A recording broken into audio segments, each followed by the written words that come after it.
In the world of streaming, there are many mysteries that remain unsolved. But perhaps the most mysterious of them all is the case of Hulu error code 406.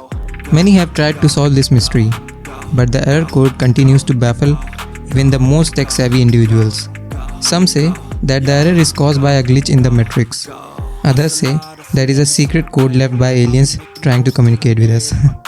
One popular theory is that the error code can be solved by clearing your browser or app cache and cookies. But is it really that simple?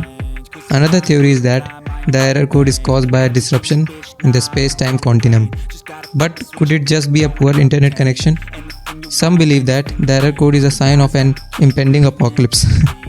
But what if it's just caused by a VPN? Many have searched for answers, but none have been found. Is the solution as simple as updating your Hulu app? Or is there something more sinister at play? Well, the truth is, no one knows what causes the Hulu error code 406.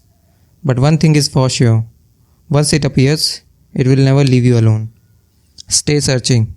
If you want to know the step-by-step process to fix this problem, you can visit to this official blog on our website Gossipfunda.com. Link is in the description box. Thank you for watching. If you like this video, then don't forget to press the like button. Also, do share it with your friends and families. For more videos like these, do subscribe to Gossipfunda YouTube channel. You can read more such amazing blogs on our website. Visit Gossipfunda.com. Link is in the description box. Do check it out. See you in the next video.